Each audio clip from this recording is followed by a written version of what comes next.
Hypothyroid को दूर करने के लिए कौन सी योगासन करें और क्यों करें, आइए डिटेल्स में देखते हैं।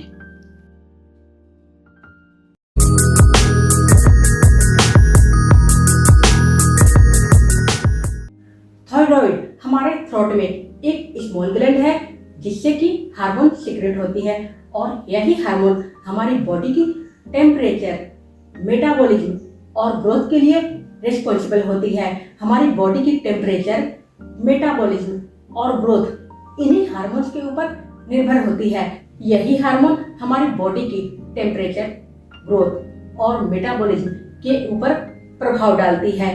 अगर थायराइड ग्लैंड से बहुत ही ज्यादा अमाउंट में हार्मोन सीक्रेट होती है तब हाइपोथायराइड होती है। हाइपोथायराइड के केस में थायराइड ग्लैंड से बहुत ही ज्यादा अमाउंट में हार्मोन सीक्रेट होती है। इम्यूनिटी का कमजोर होना और एस्ट्रोजन लेवल का बढ़ना हाइपोथायराइड का कारण होता है। अगर हम ऐसे योगासन करें जिससे कि नेक में स्ट्रेचिंग हो तब हाइपोथायराइड की सिम्टम्स कम होती है, हाइपोथायराइड ठीक होता है। कॉमन सिम्टम्स है depression, brain fog, fatigue, weight gain इत्यादि। अगर हम ऐसे योगासन करें, ऐसे योगा पोज करें जिससे कि नेक में स्ट्रेचिंग हो तब हाइपोथायराइड ठीक होता है और थायराइड ग्लैंड से बैलेंस अमाउंट में हार्मोन सीक्रेट होने लगती है, हाइपोथायराइड ठीक होती है। ऐसे योगासन करने हैं जिससे कि नेक मसल्स में कॉन्ट्रैक्ट और स्ट्रेच हो। ये सब योगासन हमारी नेक मसल्स में स्ट्रेच देती है, बैलेंस अमाउंट में थायराइड हार्मोन सीक्रेट होने लगती है, आपकी थायराइड डिसीज ठीक होती है। लेकिन हाइपरथायराइड के केस में नेक स्ट्रेचिंग वाली योगासन हमें नहीं करनी है। हाइपोथायराइड को ठीक करने के लिए भुजंगासन अवश्य करें। इनहेल के साथ अपनी बॉडी को ऊपर उठाएं, धीरे धीरे ऊपर उठाना है। ब्रीथ को होल्ड कर इस पोज में रुके। भुजंगासन योगा पोज में हमारी नेक मसल्स में स्ट्रेचिंग होती है, थायराइड ग्लैंड में ब्लड फ्लो इंक्रीज होती है जिसके कारण थायराइड हार्मोन के फंक्शंस रेगुलेट होते हैं। इस योगा पोज में आपको रुकना है, 2 से लेकर 3 बार तक दोहराना है। इनहेल, होल्ड, एक्सेल के साथ करना है। ये योगासन बहुत सारी बीमारियों को दूर करती है। एक्सेल के साथ धीरे धीरे स्टार्टिंग पोज में वापस आएं। ये सभी योगासन करने से एस्ट्रोजन लेवल रिड्यूस होता है, बीमारियां दूर होती है। थायराइड ग्लैंड में ब्लड फ्लो इंक्रीज करने के लिए धनुरासन योगा पोज आप अवश्य करें। एंकल्स को दोनों हाथों से पकड़ते हुए इनहेल के साथ अपनी बॉडी को ऊपर उठाएं, ब्रीथ को होल्ड कर इस योगा पोज में रुके। इस योगा पोज में नेक मसल्स में स्ट्रेचिंग होती है। धनुरासन योगा पोज से मेटाबॉलिज्म स्ट्रॉन्ग होती है, इम्यूनिटी इंक्रीज होती है। अपनी क्षमता के अनुसार इस योगा पोज में रुकने के बाद एक्सेल के साथ धीरे धीरे स्टार्टिंग पोज में वापस आएं। 2 से लेकर 3 बार तक आपको दोहराना है, 3 मिनट तक करना है। सर्वांगासन योगा पोज आपको अवश्य करना है।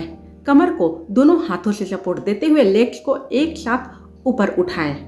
यह है सर्वांगासन योगा पोज। आपको अपनी क्षमता के अनुसार इस योगा पोज में रुकना है।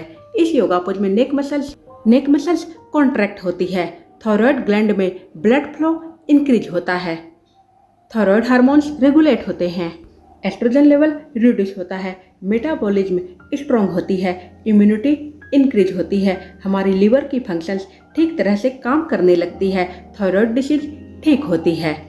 सर्वांगासन योगा पोज आपको अवश्य करना है। रिसर्च में यह पाया गया है कि जो लोग योगासन नियमित करते हैं उन्हें थायराइड डिसीज नहीं होती है क्योंकि उनकी मेटाबॉलिज्म बहुत ही ज्यादा स्ट्रॉन्ग रहती है। लेग्स को एक साथ धीरे धीरे बेंड करते हुए हेड की तरफ ले जाएं, फ्लोर के ऊपर टिकाएं। यह है halasana yoga pose. Halasana yoga pose में हमारी नेक मसल्स कॉन्ट्रैक्ट होती है, नेक मसल्स में स्ट्रेचिंग भी साथ में होती है जिसके कारण थायराइड ग्लैंड में ब्लड फ्लो इंक्रीज होता है। कुछ समय के लिए ब्लड रुकती है। अगर हम स्टार्टिंग पोज में वापस आते हैं तो ब्लड फ्लो इंक्रीज होती है जिसके कारण थायराइड डिसीज ठीक होती है।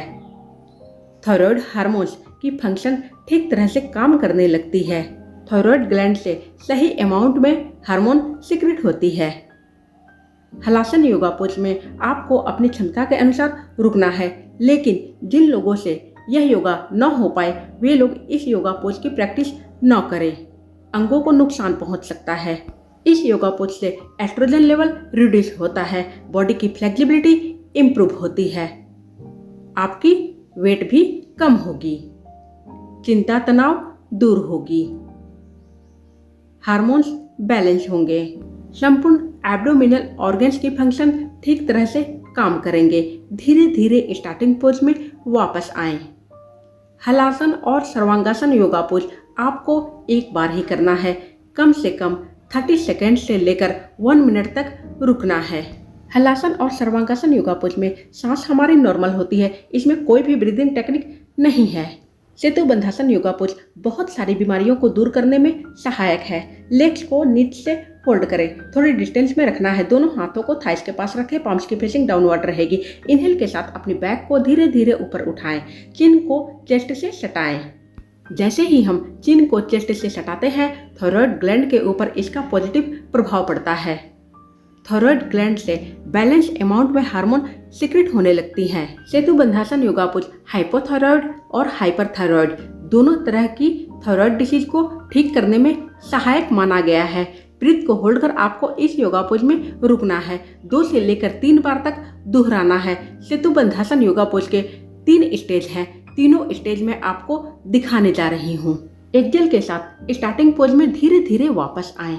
दूसरे तरीके से सेतु बंधासन योगा पोज, दोनों हाथों को हिप्स के नीचे ले जाएं, फिंगर्स को इंटरलॉक करें। इनहेल के साथ अपनी बैक को ऊपर ले जाएं, चिन को चेस्ट से सटाएं। ब्रीथ को होल्ड कर इस योगा पोज में रुकें। यह दूसरे स्टेज में सेतु बंधासन योगा पोज है। जो आपको आसान लगे वही स्टेज को अपनाएं। लाभ समान है, तीनों स्टेज के लाभ समान मिलेंगे। एक्सेल के साथ स्टार्टिंग पोज में वापस आना है। अब थर्ड स्टेज में सेतु बंधासन योगा पोज करने जा रही हूँ। इसमें अपनी बैक को ज्यादा ऊपर उठाना है। तीनों स्टेज में ब्रीदिंग टेक्निक एक समान रहेगी, इनहेल, होल्ड, एक्सेल। इस योगा पोज में आपकी बॉडी सेतु के समान रहती है, इसलिए इसे सेतु बंधासन योगा पोज कहा गया है। यह योगा पोज 100 बीमारियों को दूर करने में सहायक है।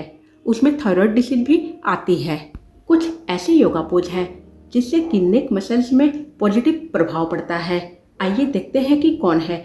वह है पश्चिमोत्तासन योगा पोज। इनहेल के साथ अपनी दोनों हाथों को हेड के ऊपर स्ट्रेट ले जाएं। एक्सेल के साथ अपनी बॉडी को धीरे धीरे लेग्स के ऊपर बेंड करें। नीज को फोल्ड नहीं करना है। हेड को नीज के ऊपर टिकाने के बाद ब्रीथ को होल्ड कर इस योगा पोज में रुकना है। पश्चिमोत्तासन योगा पोज में हमारी नेक मसल्स के ऊपर पॉजिटिव प्रभाव पड़ता है। थायराइड ग्लैंड बैलेंस अमाउंट में हार्मोन को सीक्रेट करती है। थायराइड डिसीज को दूर करने में यह योगा पोज बहुत ही ज्यादा बेनिफिशियल माना गया है। बहुत सारी बीमारियां दूर होती है। इनहेल के साथ अपने दोनों हाथों और हेड को एक साथ ऊपर उठाएं। एक्सेल के साथ दोनों हाथों को फ्लोर के ऊपर टिकाएं। अब करते हैं matsyasana yoga pose. Lotus pose में बैठते हुए दोनों हाथों को बैक के पीछे फ्लोर के ऊपर ले जाएं। हाथों की सपोर्ट से अपनी बॉडी को धीरे धीरे पीछे की तरफ बेंड करें। मत्स्यासन योगा पोज में हमारी नेक मसल्स में बहुत ही ज्यादा खिंचाव महसूस होता है, स्ट्रेचिंग होता है, जिसके कारण थायराइड ग्लैंड बैलेंस अमाउंट में हार्मोन्स को सीक्रेट करने लगते हैं। थायराइड बूस्ट होता है, थायराइड के फंक्शन रेगुलेट होते हैं। इस योगा पोज में आपको रुकना है, अपनी क्षमता के अनुसार रुकना है। साथ में मेटाबॉलिज्म स्ट्रॉन्ग होती है, इम्यूनिटी इंक्रीज होती है, लीवर के फंक्शंस ठीक तरह से काम करने लगते हैं, बहुत सारी बीमारियां दूर होती है, संपूर्ण एब्डोमिनल ऑर्गन्स को स्ट्रेंथ मिलती है। सभी योगासन आपके लिए बेनिफिशियल है। ये सभी योगासन आप डेली करें। सुबह करेंगे तो ज़्यादा लाभ आपको मिलेगा। सुबह खाली पेट करना है, इस बात पर विशेष ध्यान दें। कोई भी योगासन करने से पहले अपने पेट को खाली रखें। या तो खाना खाने के 2 से लेकर 3 घंटे के बाद आप कोई भी योगासन कर सकती हैं। योगासन से आपकी आंतें सबल होंगी, सबल रहेंगी। दोनों हाथों की सपोर्ट से धीरे धीरे स्टार्टिंग पोज में वापस आएं। यह योगा पोज आपको एक बार ही करना है। हाइपोथायरॉयड को ठीक करने के लिए सुप्त वज्रासन योगा पोज आप अवश्य करें। वज्रासन योगा पोज में बैठते हुए दोनों हाथों को बैक के पीछे फ्लोर के ऊपर टिकाएं। दोनों हाथों की सपोर्ट से अपनी बॉडी को धीरे धीरे पीछे की तरफ बेंड करें। हेड की टॉप को फ्लोर के ऊपर टिकाएं। दोनों हाथों को अपनी थाइस के ऊपर रखें। यह है सुप्त वज्रासन योगा पोज। सुप्त वज्रासन योगा पोज में हमारी नेक मसल्स के ऊपर बहुत ही ज्यादा पॉजिटिव प्रभाव पड़ता है। नेक मसल्स में स्ट्रेचिंग होती है। थायराइड ग्लैंड के फंक्शन में सुधार होता है। थायराइड ग्लैंड से बैलेंस अमाउंट में हार्मोन्स सीक्रेट होने लगते हैं। आपकी थायराइड डिसीज ठीक होती है। हाइपोथायराइड ठीक होती है। हाइपरथायराइड के केस में नेक स्ट्रेचिंग वाली योगासन हमें नहीं करनी है। वैसे योगासन कोई भी नुकसान नहीं करता है। अगर आप ये योगासन करें भी तब भी आपको कोई नुकसान नहीं होगा, इस बात की गारंटी है। अपनी क्षमता के अनुसार इस योगा पोज में रुकने के बाद धीरे धीरे स्टार्टिंग पोज में वापस आएं। हाइपोथायराइड को ठीक करने के लिए उल्ट्रासन योगा पोज, जिसे कैमल पोज कहा गया है, आप अवश्य करें। नीज के ऊपर खड़े हो जाएं। बॉडी को थोड़ा पीछे की तरफ बेंड करते हुए दोनों हाथों को एक एक कर एंकल्स के ऊपर टिकाएं या तो फुट के ऊपर टिकाएं। यह है कैमल पोज यानी उल्ट्रासन योगा पोज। इस योगा पोज में नेक मसल्स में स्ट्रेचिंग होती है। थायराइड ग्लैंड में रक्त संचार यानी ब्लड फ्लो इंक्रीज होता है। साथ में एस्ट्रोजन लेवल रिड्यूस होता है। धीरे धीरे स्टार्टिंग पोज में वापस आएं।